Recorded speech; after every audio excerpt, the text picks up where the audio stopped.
toutes et à tous. Je suis très heureux, très honoré d'être là une nouvelle fois pour participer à cette magnifique journée.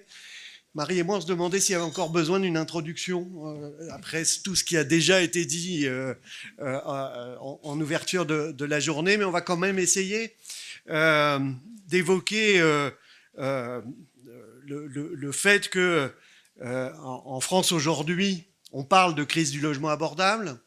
Je vais peut-être vous surprendre. Je ne partage pas tellement cette notion de crise du logement. Je pense que c'est plus grave. Je pense que c'est plus grave que ça. C'est un problème structurel qui est aujourd'hui posé à nos sociétés. Et on verra, bien entendu, tout au long de la journée aussi, que ce problème structurel du logement, de l'accès au logement, et donc du logement abordable.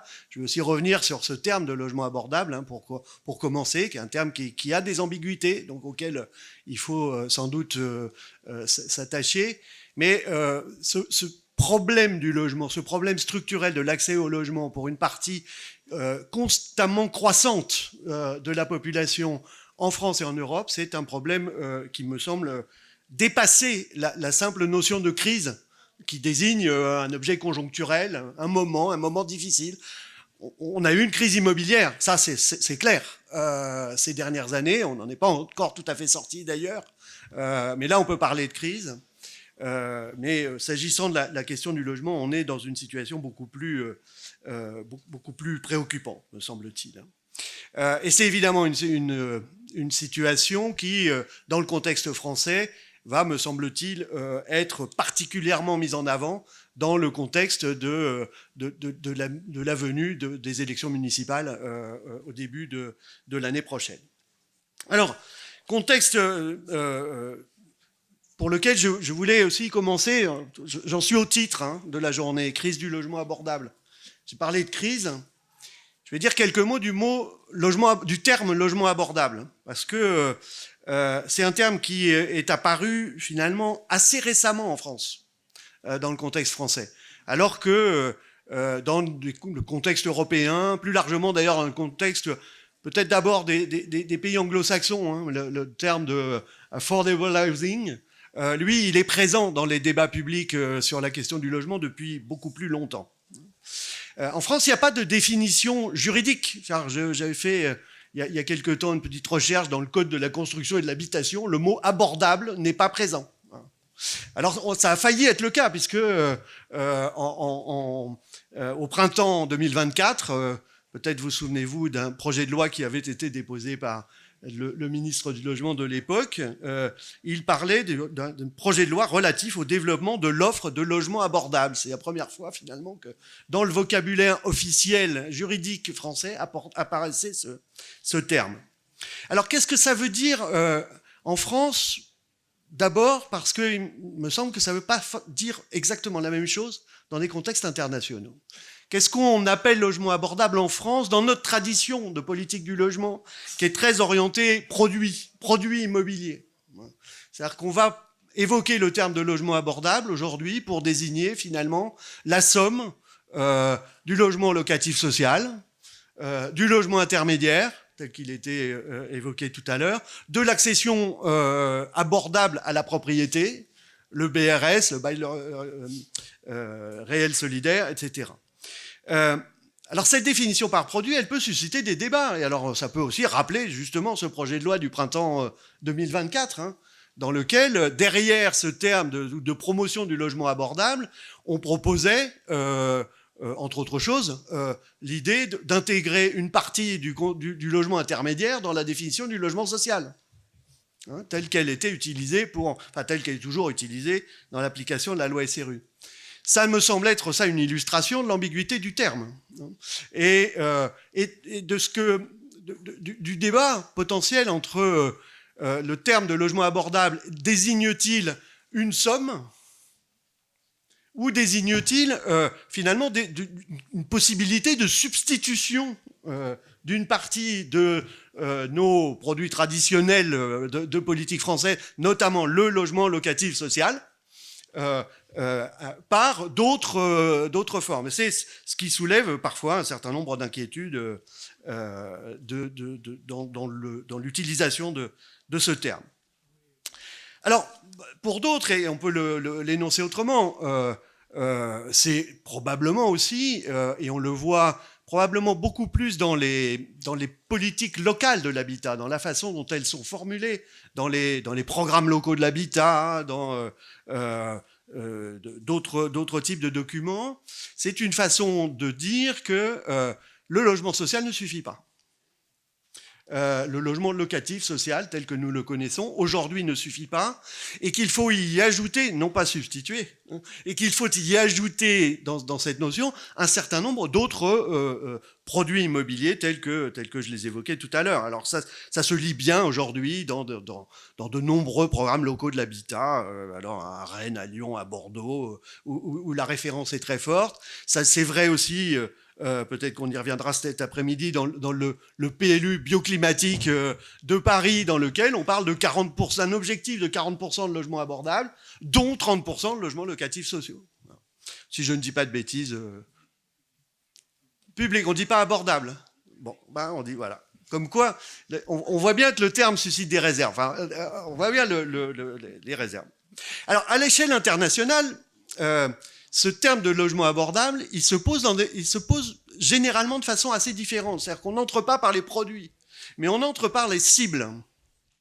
La cible qui va être la cible notamment du revenu des populations concernées et du taux d'effort. On va viser, alors selon les cas, seulement le taux d'effort, on va dire, le logement abordable, c'est le logement qui permet que personne ne consacre plus de 30% de son revenu à se loger. C'est souvent ce seuil qui est retenu. Dans d'autres cas, on va limiter l'acception aux ménages qui sont en dessous du revenu médian, par exemple. Voilà. Donc on a là-dessus un certain nombre de variantes. Mais en tout cas, c'est quel que soit le produit. Et c'est donc évidemment un peu différent. Alors ça permet évidemment, ça aide en adoptant ce concept-là de mesurer l'écart qui est devenu de plus en plus important, de plus en plus colossal finalement, entre le prix du marché et les revenus du ménage dans l'ensemble des pays du monde. Et c'est aussi un des intérêts de la notion telle qu'elle s'exprime comme cela, de permettre de comparer, de poser les termes de la question du logement dans des pays émergents, dans des pays très pauvres pour certains et dans les pays industrialisés. Alors, quelle que soit l'acception retenue, le terme de logement abordable, et d'où l'intérêt quand même de le poser, il sera probablement très utilisé dans les mois qui viennent à l'occasion des élections municipales. Et il s'agit, me semble-t-il, d'un enjeu très important de formulation de ce que seront les politiques locales de l'habitat au cours des prochaines décennies, dans la façon dont elles s'associent à un certain nombre d'autres enjeux qui sont également entrés de façon assez récente dans les politiques de l'habitat, qui sont les enjeux environnementaux dont on a abondamment parlé au cours de ces dernières années ici. Et la question se posera pour les élections municipales, mais elle se pose évidemment à l'ensemble de l'échelle européenne. Tout à fait. Alors, effectivement, ce que Jean-Claude ne décrit pas comme une crise, mais bien comme une situation durable dans la difficulté à l'accès au logement abordable, n'est pas spécifiquement française. Alors, je vais être très rapide, puisqu'on a la chance d'accueillir immédiatement derrière deux spécialistes de cette question à l'échelle européenne, que sont Laurent Guéquer et Nicolas Rossignol, qui pourront rentrer davantage dans le détail. Mais effectivement, cette situation durable, critique, on la retrouve aujourd'hui dans la majorité des pays de l'Union européenne. Donc c'est à la fois une crise durable, puisque ça fait maintenant plus d'une décennie qu'on la constate, et c'est aussi une crise qui est en très forte accélération. Donc quelques chiffres pour illustrer. En moins de 10 ans, les prix des logements dans l'Union européenne ont augmenté de près de 50%. Sur une période 2015-2023. Alors évidemment avec des disparités très très importantes selon les États. On a des augmentations de près de 200% pour la Hongrie et des augmentations beaucoup plus contenues pour des pays comme la Finlande. Mais on retrouve des difficultés très très fortes à l'acquisition dans la grande majorité des pays de l'Union. On retrouve aussi des difficultés très très importantes sur la location, avec une augmentation qui est de l'ordre de 20% en moyenne, mais qui atteint là aussi jusqu'au doublement. Si on prend par exemple le cas de l'Irlande, on a ainsi une ville comme Dublin qui en l'espace de quelques années est devenue l'une des plus chères de l'Union européenne. Si on exclut quelques cas un peu particuliers avec les villes suisses, on est immédiatement derrière Londres. Alors si on reste sur la notion géographique d'Europe, sinon ce serait un record à l'échelle de l'Union. Ce qui amène, donc juste pour illustrer, à Dublin, on est maintenant sur une moyenne de prix au mètre carré qui dépasse les 30 €. En comparaison avec Paris, on est 10 € au-dessus des seuils des loyers en moyenne de la région parisienne, avec du coup des conséquences très très importantes en termes aussi de qualité de vie. On trouve maintenant des nouveaux produits à la location. À Dublin, par exemple, on trouve des locations partagées, des chambres partagées, et plus simplement de la colocation avec chacun sa chambre. Plus difficile à dire, chacun sa chambre. Voilà. Donc en conséquence, ça a déjà été dit, donc là aussi je vais passer rapidement, faute d'évolution des revenus dans les mêmes proportions, le taux d'effort, donc la part du budget qui est consacrée au logement a connu une très forte augmentation à l'échelle de... Quand je dis très forte augmentation, c'est vraiment une très forte augmentation à l'échelle de l'ensemble des pays de l'Union. On est passé d'une moyenne de 22% à 32% du budget des ménages consacré au logement, donc c'est une augmentation qui est vertigineuse. Sachant que cette augmentation, elle est quand même contrainte par les capacités budgétaires des ménages, donc elle ne prend pas en compte toute la dégradation de la qualité de vie qui va avec. Quand on dit que la part du budget est passée de 22 à 32%, on ne prend pas en compte la diminution des surfaces, on ne prend pas en compte... Pardon. On ne prend pas en compte la diminution des surfaces, on ne prend pas en compte l'augmentation de la durée des prêts, on ne prend pas en compte le fait qu'on a de plus en plus de ménages qui s'éloignent de façon très importante des centres d'emploi. Alors, dans cette moyenne d'augmentation de 22 à 32%, la France pourrait paraître, quand on regarde nos voisins, relativement privilégiée, avec donc une part de budget des ménages qui est très légèrement inférieure à 30%. Si on se remet quand même dans le contexte de ce qu'expliquait Jean-Claude juste avant, 30% c'est considéré comme le seuil de l'abordabilité, notamment par les Nations Unies. Donc c'est pas franchement une situation favorable en tant que telle, mais effectivement c'est nettement mieux que certains de nos voisins espagnols par exemple qui sont à près de 36, ou nos voisins italiens qui sont à près de 38, ou pire encore le record aujourd'hui en Europe qui est la Hongrie qui frôle les 50% en moyenne de budget des ménages consacrés au logement.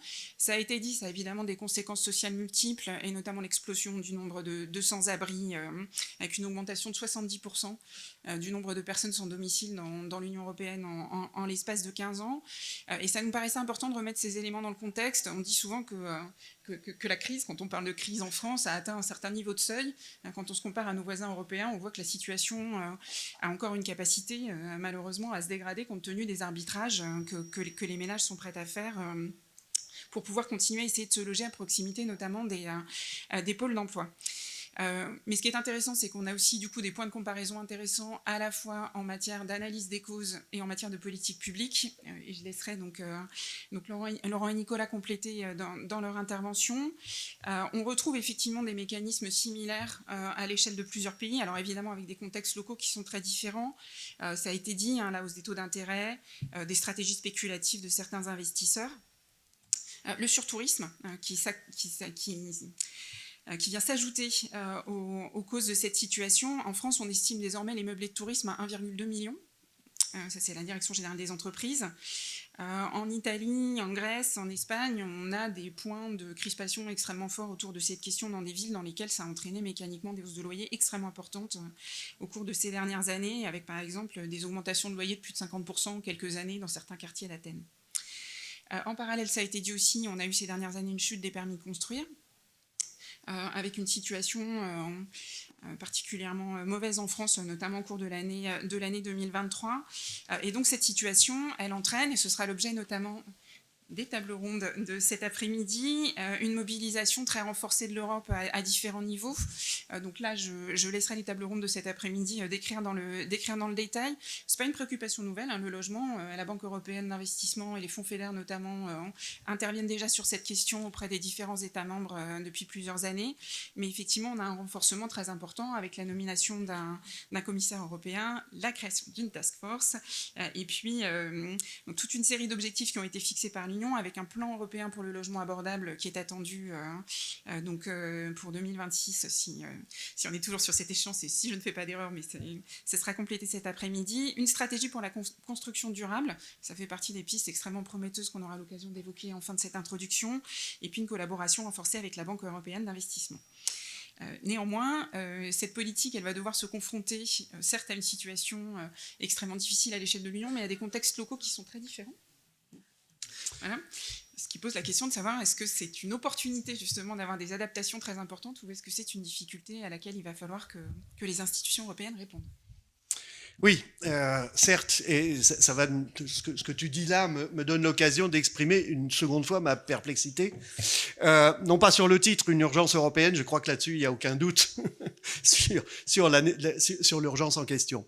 La perplexité, à laquelle j'espère que beaucoup de choses dans la journée répondront, c'est celle de se poser la question de ce que l'échelle européenne peut apporter à des politiques dont on voit que même quand on regarde la situation française, la ministre le rappelait tout à l'heure, la diversité des territoires est telle que les contextes, les problématiques telles qu'elles se posent, le problème du logement que j'évoquais tout à l'heure, je pense qu'il se pose absolument partout, mais il se pose dans des termes qui eux-mêmes peuvent être extrêmement différents, évidemment. Alors,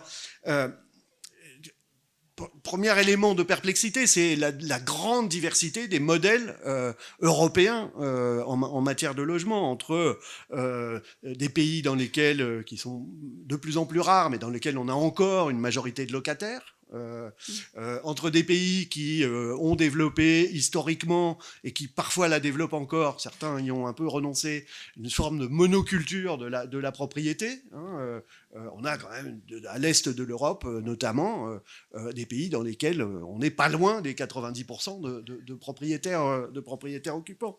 Dans d'autres qui, au cours de leur histoire, ont développé des logements publics ouverts à tous, ce qu'on a appelé le modèle universel, qui aujourd'hui est évidemment en large perte de vitesse, mais qui a existé. Et puis un modèle français qui me semble assez unique en son genre, avec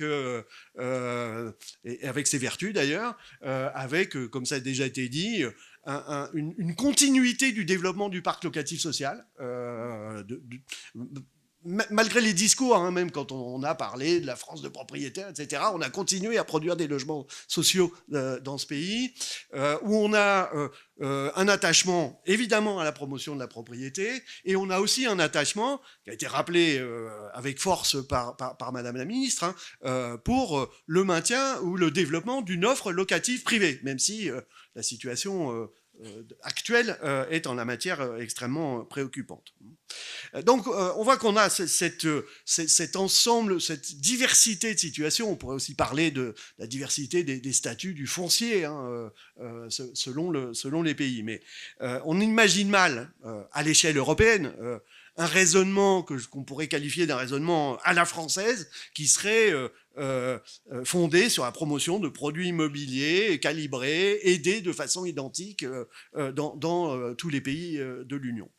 De même, il me semble que si on raisonne par analogie avec d'autres politiques européennes qui se sont développées dans la longue durée, des apports financiers qui viseraient à réduire des déséquilibres, à réduire des inégalités entre les pays ou entre les régions, finalement, est-ce que la France apparaîtrait systématiquement comme prioritaire ou comme au premier rang des priorités au sein de l'Europe? Parce que, Marie le rappelait,